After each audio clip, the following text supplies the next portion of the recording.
Hello learners, कैसे हैं आप लोग। आई एम योर फ्रेंड आकाश दक्ष। इस प्लेटफॉर्म पर आपकी लर्निंग जर्नी में आपको हर तरह से असिस्ट करने के लिए हमारे इस प्रोग्राम का फेज़ 2 चल रहा है। एंड आई होप कि अभी तक की लर्निंग और अंडरस्टैंडिंग से आप अपनी स्टडीज़ के साथ और अपनी लर्निंग प्रोसेस के साथ कंसिस्टेंट होंगे और कुछ कुछ नया सीख रहे होंगे, उसको अपनी लाइफ में ऐड कर रहे होंगे। हमारे इस प्रोग्राम का फेज़ 2 चल रहा है और हमने फेज़ टर्म जिसका अंडरस्टैंडिंग और कॉन्सेप्ट्स के बारे में था वो कंप्लीट कर लिया था। फेज़ 2 में हमने अभी तक काफ़ी क्रिटिकल थिंकिंग के पार्ट कर लिए हैं। हमने सबसे इम्पोर्टेंट पार्ट जिसके अंदर ज़्यादा सोचना था, ज़्यादा समझना था और सीखना था, हमने वो सब पार्ट कंप्लीट कर लिए हैं। क्योंकि अब हमारा ग्राउंड वर्क हो चुका है, तो अब हम मूव ऑन कर सकते हैं कुछ ऐसी टेक्निक्स की तरफ जहाँ पर हमको रेडीमेड और सिंपल टू यूज टेक्निक अपने लाइफस्टाइल और अपनी लर्निंग के साथ यूज कर सकते हैं। हम देखेंगे कि अब क्या है ऐसा जो बहुत सिंपल तरीके से आपके काम आ सकता है। लास्ट सेशन में हमने क्वेश्चन किया था कि एक गुड स्टूडेंट की ट्रेट्स क्या होते हैं, क्या फीचर्स होती हैं उसकी, क्या क्या एट्रीब्यूट्स होते हैं उसके, और आपको क्या लगता है कि एक गुड स्टूडेंट कैसा होता है। एक तरह से इसको देख सकते हैं कि एक गुड स्टूडेंट क्या एक सिंपल शांति से बैठने वाला व्यक्ति होता है, या फिर एक ऐसा स्टूडेंट होता है जो बहुत शरारती होता है, या ऐसा स्टूडेंट जो बहुत कुछ जानता है एजुकेशन के बारे में, अपनी लर्निंग के बारे में, या जिसको ज़्यादा खेलना पसंद है। किस तरह का स्टूडेंट गुड होता है। आपकी क्लास में पहले से ही कुछ स्टीरियोटाइप बने होंगे, जबकि आपकी क्लास का एक गुड स्टूडेंट कैसा है। मे बी वो बहुत शांत रहता हो, या फिर टीचर की सब बात मानता हो, या फिर होमवर्क टाइम पे करता हो। But what do you think about this. क्या आप एक गुड स्टूडेंट हैं? इसी को समझते हैं। आई होप कि आपने अपना टास्क कंप्लीट किया होगा। आपने लिखा होगा कि आप क्या समझते हैं बीइंग ए गुड स्टूडेंट से। आप उसके बारे में कैसे रिलेट करते हैं, उसको कैसे अपने आसपास देखते हैं, या लोगों की ओपिनियन इस बारे में क्या है। लर्निंग एक एक्टिव एक्सपीरियंस है। आपको इसके साथ हमेशा एक्टिवली पार्टिसिपेशन में रहना पड़ता है, तभी आप कुछ नया सीख पाते हैं। आप अपने आप को पैसिव मोड में नहीं रख सकते, और आपके एक्टिव पार्टिसिपेशन का ही एक सबसे इम्पोर्टेंट टूल है, वो है क्वेश्चनिंग मेथड। आपकी क्लास में यूजुअली जो स्टूडेंट सबसे ज़्यादा क्वेश्चन करता है, क्या उसको इंटेलिजेंट माना जाता है, या फिर वो स्टूडेंट जो कम क्वेश्चन करता है। आप खुद सोच के देखिए कौन ज़्यादा एक्टिव रहता है, कौन ज़्यादा सीख पाता है। मे बी वो ज़्यादा ओबीडियंट ना हो, लेकिन वो सीखता ज़्यादा है। एक ऐसा स्टूडेंट जो ज़्यादा क्वेश्चन करता है। क्वेश्चनिंग मेथड आपकी लर्निंग का एक बहुत ही प्रोफाउंड और बहुत ही फंडामेंटल पिलर है, जो कि सदियों से यूज होता आ रहा है। क्वेश्चनिंग के थ्रू आप ज़्यादा चीज़ें सीख सकते हैं, आप किसी भी टॉपिक को ज़्यादा अच्छे से जान सकते हैं, क्योंकि अब आप एक्टिवली उसके साथ पार्टिसिपेट कर रहे हैं। आप ये सोच रहे हैं कि इस क्वेश्चन के साथ हमारे सब्जेक्ट मैटर का क्या रिलेशन है। आप क्वेश्चन के थ्रू उसको टटोल रहे हैं, उसके इनसाइड जाकर उसके फंडामेंटल और डीप कोर चीज़ को ढूंढ रहे हैं। यही होती है आपकी लर्निंग। सो आपको क्वेश्चनिंग करते हुए सीखना एक अच्छा और आसान तरीका है। आप उसके साथ ज़्यादा अच्छे से सीख पाएंगे और एक्टिवली पार्टिसिपेट कर पाएंगे।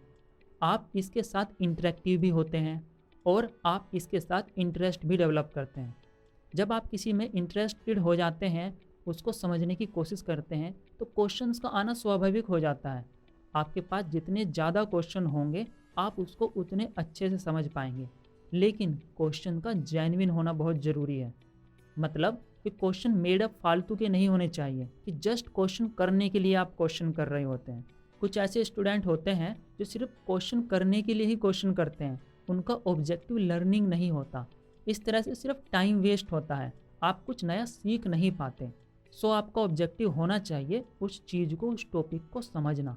जब आप किसी टॉपिक को समझने की कोशिश करते हैं, तो एक क्वेश्चन आना स्वाभाविक होता है। एक क्वेश्चन के थ्रू आप उसको अच्छे से समझ पाते हैं।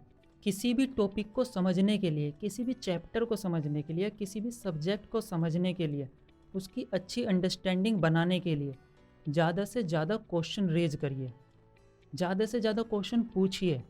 जैसे हाउ, वाई, ऐसा क्यों ही हुआ था, यार ऐसा क्यों नहीं हुआ, ऐसा कैसे हुआ, क्या है ये, क्यों है, कहाँ है। जितने भी आप क्वेश्चन करेंगे आपकी अंडरस्टैंडिंग उतनी ज़्यादा अच्छी होगी। आप उसके कॉर्नर्स तक पहुँचेंगे, उसके एक एक चीज़ को अच्छे से समझेंगे, उसके कोर तक समझेंगे। आपके पास जितने ज़्यादा क्वेश्चन होंगे डैट मीन्स कि आप उतनी विंडोज़ के साथ, उतने पर्सपेक्टिव से, उतने दृष्टिकोण से उसको देख पाते हैं। आपके पास जितने पर्सपेक्टिव होंगे, जितनी तरफ से उसको देख पाएंगे, जितने अच्छे से उसको समझ पाएंगे, उसी के हिसाब से होती है आपकी लर्निंग। सो आप एक ओवरऑल स्ट्रक्चर ऑफ लर्निंग बनाने के लिए उसको हर तरह से क्वेश्चन करिए। आप समझिए कि आपने बचपन में भी जैसे बोलना सीखा था या फिर आपने इस दुनिया को समझना सीखा था, उसके पीछे क्या था? आपकी ऑब्जर्वेशन और आपके क्वेश्चनिंग।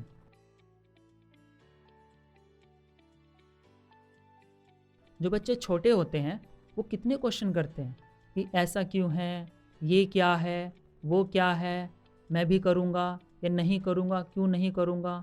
ये सारे क्वेश्चन बच्चे इतने सारे करते हैं, उसी के कारण वो इतनी ऑब्जर्वेशन लेके आते हैं। और वो जितना ज़्यादा ऑब्जर्व करते हैं, जितने ज़्यादा क्वेश्चन करते हैं, उतनी जल्दी सीख पाते हैं। एक छोटा बच्चा एक लैंग्वेज को कितनी आसानी से सीख लेता है। लगभग 3 से 4 साल का बच्चा अच्छे से अपनी मदर लैंग्वेज बोलता है। उसी के बाद आपको कोई और लैंग्वेज सीखनी होती है तो कितना टफ होता है, क्योंकि एक छोटा बच्चा बस ऑब्जर्व करता है। लास्ट सेशंस में हमने देखा था ऑब्जर्वेशन स्किल की इम्पोर्टेंस, कि ये बहुत सटल होती है। आपको बस सिंपली ऑब्जर्व करना होता है बिना किसी रीजनिंग के साथ, सिंपली उसको समझने की कोशिश करनी होती है बिना कोई एक्स्ट्रा एफर्ट डाले, अपने माइंड को ना चलाकर बस अपनी ऑब्जर्वेशन स्किल पर ध्यान देना। सो आप ऑब्जर्व करिए और उसके बाद फिर रिलेटेड क्वेश्चंस करिए। जब आप इन दोनों चीज़ों को मिक्स कर देते हैं तब एक एनालिटिकल और एक क्रिटिकल थिंकिंग आती है। और हमारा ऑब्जेक्टिव यही है एजुकेशन का, कि आपके अंदर क्रिटिकल थिंकिंग डेवलप हो सके। आप जितने अच्छे से उसको सोच पाएंगे, जितने तरह से उसको देख पाएंगे, आप उतने अच्छे से उसके साथ ग्रो कर पाएंगे। आप किसी भी क्वेश्चन को हल्के में ना लें। एक क्वेश्चन की बहुत ही इमेंस इंपॉर्टेंस होती है, क्योंकि अगर आपको ये पता है कि राइट क्वेश्चन क्या है तो आप बहुत कम शब्दों में राइट आंसर लेके आ सकते हैं। अगर आपको ये पता है कि ये सही क्वेश्चन इसका क्या है तो आप उसके बारे में सही इन्फॉर्मेशन गैदर कर सकते हैं। तो क्वेश्चन का सही होना बहुत ज़रूरी है, क्योंकि जब तक आपके पास एक राइट क्वेश्चन नहीं होगा आपके पास कभी कोई राइट आंसर नहीं होगा। आपको किसी भी चीज़ के बारे में समझना है तो पहले सही क्वेश्चन पूछना सीखना होगा। ये एक आर्ट है, एक सही क्वेश्चन पूछने की, सही तरह से सोचने की। जब आप गूगल पर कुछ सर्च करते हैं तो आपके लिए कितना इम्पोर्टेंट होता है किसी कीवर्ड को रखना, एक सही क्वेश्चन को रखना गूगल के ऊपर, क्योंकि जब तक आप सही कीवर्ड सर्च नहीं करेंगे तब तक रिलेटेड सही आंसर, सही इन्फॉर्मेशन आपके सामने प्रेजेंट नहीं होगी। अगर आपको गेम्स में क्रिकेट के बारे में ढूंढना है तो आप इंटरनेट पर क्रिकेट वर्ड डालेंगे, न कि कोई सिंपल वर्ड गेम। आपको प्रिसाइजली पता होना चाहिए कि आप क्या जानना चाहते हैं या फिर किस बारे में आपको डाउट है। इसी तरह से आप ये बता पाएंगे कि आपके क्वेश्चन क्या है। जब आपको ये पता हो किसी भी टॉपिक के बारे में कि मुझे एग्जैक्टली ये चीज़ नहीं समझ आई, ये मुझसे कनेक्ट नहीं हो रही, जब किसी दो चीज़ के बीच के लिंक डिस्कनेक्ट फील होता है, जब इन्हीं दो चीज़ को आप कनेक्ट नहीं कर पाते, तो वो होती है आपका गैप। उस गैप को फिल करने के लिए एक पर्टिकुलर क्वेश्चन होता है। आप वो पर्टिकुलर एग्जैक्ट क्वेश्चन पूछिए, राइट क्वेश्चन होगा तब आप उसका एक वो लिंक क्रिएट कर पाएंगे। क्योंकि कोई भी व्यक्ति, कोई भी टीचर या कोई भी बुक, इवन इंटरनेट आपको सही चीज़ इन्फॉर्मेशन तभी देगा जब आप उससे सही क्वेश्चन पूछेंगे। यूँ तो गूगल पर सब कुछ अवेलेबल है, लेकिन जब तक आपके पास सही क्वेश्चन नहीं है वो भी आपकी हेल्प नहीं कर सकता। इसलिए आपका सही क्वेश्चन पूछना ज़रूरी है। इस प्रोग्राम के थ्रू मैंने कोशिश की है कि आप तक इस तरह के ऑब्जेक्टिव्स आपके सामने लेके आए जाएं, ताकि आप ये समझ सकें कि आपकी एग्जैक्ट प्रॉब्लम क्या है। हमने शुरुआत से ही कोशिश की है आपको ये पता हो कि आपकी प्रॉब्लम क्या है। मैं आपको इस प्लेटफॉर्म पर कुछ पढ़ा नहीं रहा हूँ, बल्कि बस असिस्ट करने की कोशिश कर रहा हूँ। आपके अंदर छुपे हुए उन क्वेश्चंस को बाहर निकालने की कोशिश कर रहा हूँ। आपकी जो प्रॉब्लम्स हैं, जिनके साथ अभी तक आप अवगत नहीं हैं, आपने उनको अभी तक पूरी तरह से समझा नहीं है। मैं कोशिश कर रहा हूँ कि आपके जो क्वेश्चंस हैं वो बाहर आ सकें, आपकी प्रॉब्लम्स आपको पता लग सके, क्योंकि जब एक बार आपको आपकी प्रॉब्लम्स पता होंगी तभी आप उनके सॉल्यूशंस ढूंढेंगे। तो इस प्रोग्राम का ऑब्जेक्टिव यही है कि आपको सही क्वेश्चंस प्रेजेंट करना सिखा पाऊँ, आपको ये समझ आ जाए कि आप क्या क्वेश्चन ढूंढ रहे हैं। और वही बात थी जब हमने बात की थी कि आपका पर्पस क्या है, आपके गोल्स क्या हैं, आपका विज़न क्या है, आपके ड्रीम्स क्या हैं। क्योंकि ये वो क्वेश्चंस हैं, जब तक आपको इनके बारे में नहीं पता है तब तक आप अपने लिए कोई डायरेक्शन सेट नहीं कर सकते। जब आपके पास कोई डायरेक्शन नहीं होगी तो आप इधर उधर भटकेंगे और किसी और नहीं जाएंगे। उसी तरह से सब्जेक्ट में भी जब तक आपके पास सही क्वेश्चंस ना हो तब तक आप इधर उधर वेंडरिंग करते रहेंगे, आपकी कोई डायरेक्शन नहीं होगी, आप कोई चीज़ अचीव नहीं कर पाएंगे। तो कोशिश करिए सबसे पहले उस सब्जेक्ट के बारे में क्वेश्चन फ्रेम करने की। हमने अभी तक आपको जो जनरल राइटिंग का कॉन्सेप्ट दिया है, आपको डेली जनरल राइटिंग के लिए बोला है, आपको बोला है कि रोज़ सेशन से आप जो समझते हैं उसको अपने शब्दों में लिखिए। आपको बोला कि जो टास्क गिवन है उसको कंप्लीट करिए सीक्वेंस में। उसका एक ऑब्जेक्टिव ये भी है, क्योंकि जब आप लिखते रहेंगे, उसको समझ कर लिखेंगे, समझेंगे उसको, तो आपके सामने ये आएगा कि आपकी प्रॉब्लम क्या है। आपको समझ में आएगा कि आपको किन क्वेश्चंस के आंसर्स ढूंढने हैं। आपको ये समझ आएगा कि आपको आगे कैसे स्टेप फॉरवर्ड करना है। ओके, तो आपको एक राइट क्वेश्चन पहले ढूंढना है, उस सब्जेक्ट में एक जेन्युइन इंटरेस्ट लेके आना है और आपको समझना है कि आपके क्या क्वेश्चन है। आप अपने क्वेश्चन पर पहले इन्वेस्ट करिए, उसके बाद हम आंसर की बात करेंगे। आप अपने स्क्रिप्चर्स देखेंगे तो आपको पता लगेगा कि वो भी ज़्यादातर क्वेश्चंस की फॉर्म में है, क्योंकि कुछ समझने के लिए वहाँ पर भी क्वेश्चंस का ही यूज किया गया है। ये एक फंडामेंटल तरीका है अपनी चीज़ों को समझने का। जैसे भगवान श्री कृष्ण से श्रीमद् भागवत गीता में अर्जुन ने इतने सारे क्वेश्चंस किए, ये जानते हुए भी कि वो भगवान हैं, स्टिल उन्होंने इतने सारे क्वेश्चन किए। वहीं पर शिव महापुराण में भी माता पार्वती ने भगवान शिव से इतने सारे क्वेश्चंस किए। क्वेश्चंस क्वेश्चंस क्वेश्चंस, एक क्वेश्चन उसके बाद दूसरा क्वेश्चन, वो क्वेश्चन फिर तीसरी क्वेश्चन की ओर ले जाएगा, वो आंसर होगा तो वहाँ से एक चौथे क्वेश्चन मिल जाएगा। आपके पास जितने ज़्यादा क्वेश्चन होंगे उस टॉपिक की आपको उतनी क्लैरिटी, उतनी अंडरस्टैंडिंग होगी। जब आप क्वेश्चंस पूछते हैं तो साथ में नई नई विंडोज़ खुलती हैं, हर विंडो एक क्वेश्चन लेके आती है, आपको फिर वो क्वेश्चन पूछना है, फिर वहाँ से कोई दूसरा क्वेश्चन आएगा। इस तरह से आपके क्वेश्चंस की चेन बन जाएंगी। आप पिंग पोंग बॉल की तरह कभी इधर कभी उधर, एक क्वेश्चन से दूसरे क्वेश्चन, दूसरे क्वेश्चन से तीसरे क्वेश्चन, आप ऐसे मूव ऑन करेंगे। थोड़ा जिगजैग होगा, लेकिन ये तरीका है आपकी डायरेक्शन में आपको जाने का। ये आपकी डायरेक्शन सेट कर देगा, आपकी ज़्यादा क्लैरिटी और आपकी अंडरस्टैंडिंग आएगी। आप जितने अच्छे से, जितने क्वालिटी के क्वेश्चन और जितने ज़्यादा क्वेश्चन पूछेंगे, आपको उसकी उतनी ज़्यादा अंडरस्टैंडिंग होगी। हमने जैसे इंडिपेंडेंस डे का एग्जाम्पल लिया था, उसमें हमने समझा था कि हमने क्वेश्चंस के थ्रू कैसे हिस्ट्री को कनेक्ट किया था, हमने स्टोरी लाइन कैसे तैयार की थी। जैसे हमने एक क्वेश्चन पूछा कि इंडिपेंडेंस डे क्या है, वहाँ से दूसरा क्वेश्चन आया कि फ्रीडम क्या है, फिर तीसरा क्वेश्चन आया कि हमको फ्रीडम क्यों चाहिए थी, फिर अगला क्वेश्चन आया कि हमको कैसे मिली, किससे फ्रीडम हमको चाहिए थी, ब्रिटिशर्स कौन थे, वो यहाँ पर क्यों आए, फिर वो कैसे गए, क्या क्या प्रोसेस हुई, कौन कौन से लीडर्स थे हमारे, जैसे सुभाष चंद्र बोस, चंद्रशेखर आज़ाद या भगत सिंह। कोई भी, हर एक चीज़ एक दूसरे क्वेश्चन से कनेक्टेड है। आप जितने ज़्यादा क्वेश्चन पूछ पाते हैं आपको उतनी ज़्यादा अंडरस्टैंडिंग होती है, क्योंकि आपका ब्रेन इसी तरह से काम करता है, वो इसकी थिंकिंग कैपेसिटी ऐसे ही डेवलप करता है। ये क्वेश्चंस की फॉर्म में है, स्टोरी लाइन की फॉर्म में है। वो एक छोटी चीज़ को पकड़ता है और उसको डाइसेक्ट करता है, वही इंटेलेक्ट होती है। कि आपकी जो इंटेलेक्चुअलिटी होती है वो यही है, डाइसेक्शन मीन्स क्वेश्चंस।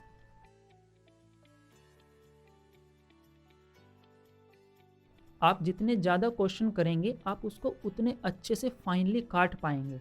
मीन्स आप उसके अंदर डाइसेक्शन करेंगे, उसको बहुत बारीक नज़र से देख पाएंगे। आप जितने ज़्यादा क्वेश्चन करते रहेंगे आपको उसके उतने पर्सपेक्टिव पता लगेंगे और उसी के साथ आपकी क्लैरिटी बढ़ेगी। और ये सारा ऑब्जेक्टिव इसी बारे में है कि आपको क्लैरिटी आए, चाहे वो अपने बारे में हो या किसी सब्जेक्ट मैटर के बारे में। It's all about clarity. आप जितनी क्लैरिटी रखते होंगे आपका कॉन्फिडेंस उतना बूस्ट होगा और आपको उतना क्लियर होगा कि आपको कैसे मूव ऑन करना है। आपको अपने अगले स्टेप्स पता होंगे, आप अपनी डायरेक्शन सेट कर पाएंगे। आप समझ रहे होंगे कि सारी चीज़ें कहीं ना कहीं एक ही डायरेक्शन में लेके जाने के लिए है, चाहे वो आपके माइंड और मेडिटेशन था, चाहे आपकी इंटेलेक्चुअलिटी है, चाहे आपकी क्वेश्चन फॉर्मिंग है, चाहे आपके बेसिक कॉन्सेप्ट जो हमने बात किए थे अब तक, वो सारी चीज़ें आपके लाइफस्टाइल से रिलेटेड है और आपको ग्रो कराने के लिए है, आपकी लर्निंग में हेल्प करने के लिए है। सो बेसिकली ये जो सेशन है जो कि डिवोटेड है क्वेश्चंस के बारे में, इसका एक ही ऑब्जेक्टिव है कि आपको ये समझ आए कि इमेंस इम्पोर्टेंस कितनी है क्वेश्चन की, आपको क्वेश्चन पूछना कितना ज़रूरी है। कभी भी हेजिटेशन में मत आइए कि मैंने क्वेश्चन पूछा तो कैसे रिएक्शन होगा, सामने वाला कैसे रिएक्ट करेगा, या फिर मेरे आसपास के जो क्लासमेट्स हैं वो कैसे रिएक्ट करेंगे।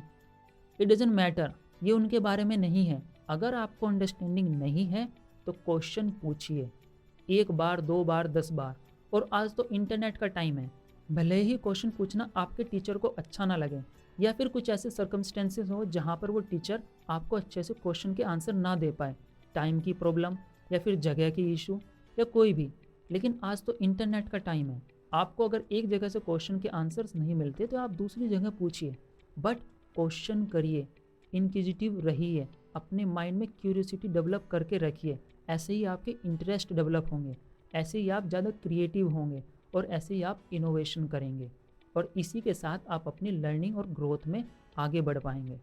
सो आपको अपनी लाइफ में हर चीज़ के बारे में, चाहे वह स्टडीज़ हो, लाइफ हो, घर की कोई भी बात हो, आपको क्वेश्चन करना है। क्वेश्चन करने से ही आपको फ्रीडम मिलेगी, आपकी लर्निंग की और आपकी लाइफ की भी। आपको क्वेश्चन ज़्यादा करने हैं, उसी तरह से आपको क्लैरिटी होगी और आपकी अंडरस्टैंडिंग डेवलप होगी। आप अपनी स्टडीज़ में किसी एक पर्टिकुलर सेट्स ऑफ क्वेश्चन के साथ स्टिक होकर स्टक ना हो जाएं, आप उसी के साथ बंधे ना रह जाएं। आपको तरह तरह के क्वेश्चंस पूछने हैं।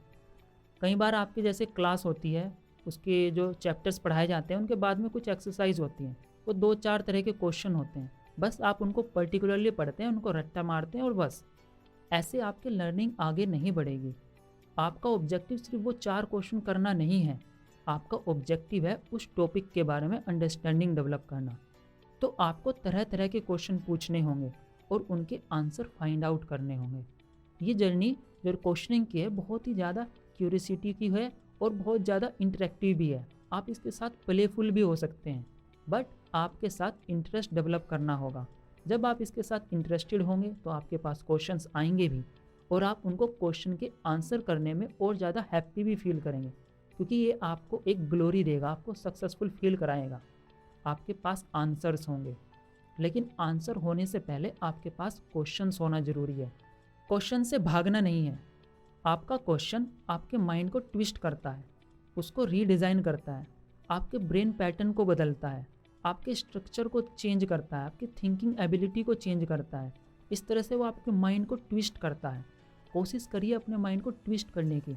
यही है वो सोचना जो हमने बात की थी एजुकेशन में, कि एजुकेशन आपको सोचना सिखाती है। ये वही है। आप किसी भी पर्सपेक्टिव को देखिए और उसको अलग अलग तरह से सोचने की कोशिश करिए। अलग अलग पर्सपेक्टिव से देखेंगे तो आपका माइंड अलग तरह से डिज़ाइन होगा, एक बड़ी पिक्चर क्रिएट होगी। हर सब्जेक्ट में अलग अलग टाइप के क्वेश्चन पूछिए, उसको आंसर करने की कोशिश करिए। आपके पास जितने ज़्यादा क्वेश्चन होंगे उस टॉपिक के बारे में, आप उसको उतने पर्सपेक्टिव से समझेंगे। आपके साइंस सब्जेक्ट या मैथ सब्जेक्ट, इनका बेसिक फंडामेंटल भी क्वेश्चन बेस्ड ही है। आप इसमें सिर्फ क्वेश्चन ही तो करते हैं कि ये ऐसा क्यों है। जैसे डिस्कवरी चैनल, उस पर सिर्फ चीज़ें डिस्कवर करके दिखाई जाती हैं कि ऐसा कैसे हो रहा है। तो उसी तरह से आपको सिर्फ डिस्कवरीज करनी है, आपको क्वेश्चन पूछने और उनको फाइंड आउट करना है, क्योंकि जितने आप उसमें बारे में क्लियर होंगे आप उतना ज़्यादा ग्रो कर पाएंगे। आपकी लर्निंग में जितना ज़्यादा इम्पोर्टेंट क्वेश्चन ये है कि वाई, उतना ही ज़्यादा इम्पोर्टेंट ये भी है कि वाई नॉट, कि ऐसा क्यों हो रहा है और वैसा क्यों नहीं हुआ। ये 2 अलग अलग पर्सपेक्टिव है किसी चीज़ को सोचने के, लेकिन आपकी ये थिंकिंग कैपेबिलिटी को बहुत ज़्यादा डेवलप कर देंगे, आपकी सोचने की क्षमता बढ़ा देंगे। सो इस पूरे सेशन का एकमात्र ऑब्जेक्टिव जो निचोड़ है वो यही है कि आपको क्वेश्चन पूछना है, और आपके पास एक राइट क्वेश्चन हो। पहले आपको एक अच्छा क्वेश्चन, एक राइट क्वेश्चन पूछना शुरू करना पड़ेगा, तभी आप अपने आंसर्स कर पाते हैं।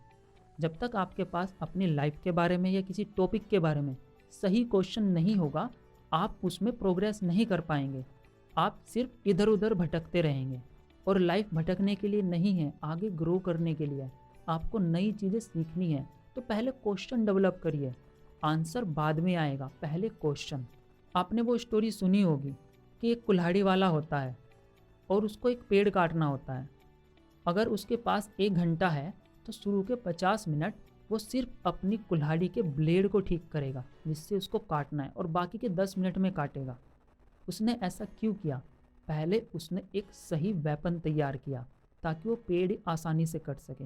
मीन्स पहले उसने ग्राउंड वर्क किया, या फिर उसने पहले एक सही क्वेश्चन डेवलप किया। उसके बाद जो आंसर था, दैट इज़ वो पेड़ को काटना, फिर उसने उस पर काम किया। तो पहले आप भी अपना क्वेश्चन डेवलप करिए। आप अपनी क्वेश्चन पूछने की एबिलिटी को डेवलप करिए। कोशिश करिए तरह तरह के क्वेश्चन पूछने की, लेकिन उनका जेन्युइन होना ज़रूरी है। मीन्स वो आपके इंटरेस्टेड डेवलप हुए हों। सो आप अपने सब्जेक्ट के साथ इन्वॉल्व रहिए। आप जितना इन्वॉल्व होंगे, आपके पास उतने अच्छे क्वेश्चन होंगे। सो आपके पास उतने अच्छे आंसर्स होंगे। भले ही आपके अभी राइट क्वेश्चन फॉर्म ना हो पाए, लेकिन आपके क्वेश्चन आपको सही डायरेक्शन में नैरेट तो कर देंगे। धीरे धीरे आप ये कला भी सीख लेंगे, लेकिन इसको डेवलप करना स्टार्ट करिए। आपकी लर्निंग जर्नी का जो सबसे इम्पोर्टेंट और सबसे आसान तरीका है, वो यही है, क्वेश्चन पूछना। सो सही और इफ़ेक्टिव क्वेश्चन पूछना स्टार्ट करिए। ऑलराइट, आप ये भी समझिए कि आपको कभी कोई कंक्लूजन फिक्स करने की जल्दी में नहीं रहना है कि इसका फटाफट ये आंसर हो जाए। वो जर्नी जो है जिसमें आप क्वेश्चन पूछेंगे, उसमें थोड़ा वक्त ही दीजिए। जब आप वो जर्नी ट्रैवल करेंगे तो आपको तरह तरह के क्वेश्चन आएंगे। वो तरह तरह के क्वेश्चन आंसर करने के बाद अगर आप किसी कंक्लूजन पर पहुंचेंगे, तो वो एक ज़्यादा पर्सपेक्टिव, ज़्यादा ब्रॉडर सब टर्म के साथ आपके सामने होगा। आप उसको ज़्यादा अच्छे से और ज़्यादा क्लियरिटी के साथ देख पाएंगे। आपकी लर्निंग कैपेबिलिटी ज़्यादा होगी। डायरेक्ट किसी क्वेश्चन के एकदम आंसर पे पहुंच जाएंगे बिना कोई मेहनत किए, बिना उस क्वेश्चनिंग प्रोसेस से गो थ्रू हुए, बिना कोई स्ट्रगल किए, तो आप उसकी इमेंसिटी को नहीं समझ पाएंगे, उसकी वैल्यूज़ को नहीं समझ पाएंगे। चाहे वो कोई भी सब्जेक्ट हो, आपको एक पर्टिकुलर सेट के थ्रू गो थ्रू होना होता है। आपको एक पर्टिकुलर सिस्टम के थ्रू गो थ्रू होना होता है। आपको वो थोड़ा स्ट्रगल करना होता है, वो थोड़ा सा प्रॉब्लम वाला फेज, जहाँ पर आपका माइंड कहीं पर स्टक हो, जहाँ पर आपको प्रॉब्लम हो रही हो, या फिर जहाँ पर आपके क्वेश्चंस आपको आंसर ना दे पा रहे हो। जब आप उसके साथ जद्दोजहद करते हैं, उसके साथ थोड़ा स्ट्रगल करते हैं, तब आपके आंसर्स आते हैं। और वो आंसर्स आपके होते हैं, बने बनाए नहीं होते। जब आंसर आपके होते हैं तब वो आपके लिए काम करते हैं। इसलिए कंक्लूजन पर ज़्यादा जल्दी से जंप करने की कोशिश ना करें। आप समझिए कि आपके क्वेश्चंस आपके लिए फॉर्म हुए हैं, वो आपके लर्निंग के लिए हैं। तो उस प्रोसेस को फॉलो करिए। एक स्टेप, दूसरा स्टेप, तीसरा स्टेप, हर स्टेप में कुछ क्वेश्चंस, उन क्वेश्चंस को आंसर करिए। आपकी लर्निंग जर्नी में हो, आपकी स्टडीज़ में हो, या आपके लाइफ में, आपको क्वेश्चन सेट्स पे जितना ज़्यादा जाएंगे, आप उतने अच्छे क्वेश्चन डेवलप कर कर उतने अच्छे आंसर लेकर आ पाएंगे। तब आप ज़्यादा क्लियर हो पाएंगे। आज के सेशन से मेरी कोशिश थी कि मैं आपको ये समझा सकूं कि क्वेश्चंस आपके लिए कितने ज़रूरी हैं, वो कितने इम्पोर्टेंट है आपकी लर्निंग के लिए। होपफुली मैं आपकी कुछ हेल्प कर पाया हूँगा। आपको बस क्वेश्चंस पूछते रहना है और अच्छे क्वेश्चन डेवलप करना है, और उनके लिए आंसर के लिए स्ट्रगल करते हुए उनको आगे बढ़ना है और उनको समझना है, अपनी लर्निंग में उनको इन्वॉल्व करना है। होपफुली ये आपके लिए अच्छा काम करेगा। आई एम श्योर कि आप अपने क्वेश्चंस के आंसर्स लिख रहे होंगे, अपनी जर्नल राइटिंग कर रहे होंगे और उसके साथ ग्रो कर रहे होंगे। आप कुछ नई नई चीज़ें सीख पा रहे होंगे। हमारे सेशन शेड्यूल का आज का क्वेश्चन है कि आपके हिसाब से एक अच्छी ज़िंदगी जीने के लिए क्या जॉब की ज़रूरत है? आपकी क्या ओपिनियन है इसके बारे में कि जॉब करना इतना इम्पोर्टेंट है कि नहीं? क्या सबको जॉब करनी चाहिए? जॉब क्यों करते हैं? और क्या इसका कोई ऑल्टरनेटिव है? आपको अच्छी लाइफ जीने के लिए इसकी कितनी ज़रूरत है? थोड़ा माइंड को ट्विस्ट करिए। अलग अलग तरह के क्वेश्चन पूछिए। सोचिए कि आप इसके बारे में क्या लिख सकते हैं, आपकी क्या पर्सनल ओपिनियन है, या फिर आसपास के लोगों की इसके बारे में क्या ओपिनियन है। इसको लिखने की कोशिश करिए। आप जितने अच्छे से सोचेंगे, जितने नए क्वेश्चन डेवलप करेंगे इस फेज़ के बारे में, आपको उतने अच्छे आंसर आ पाएंगे। आप अच्छी ओपिनियन डेवलप कर पाएंगे। आपके पास एक बेहतर आंसर होगा इसके बारे में। हम इसको डिस्कस करेंगे आने वाले सेशंस में, समझेंगे कि आपने कितना सीखा। लेकिन तब तक आप अपनी जनरल राइटिंग अच्छे से करते रहिए, उसको समझते रहिए कि आप कैसे ग्रो कर रहे हैं।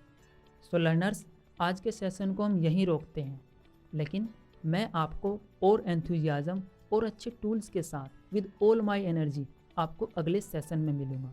Till then, be careful, be joyful and keep learning.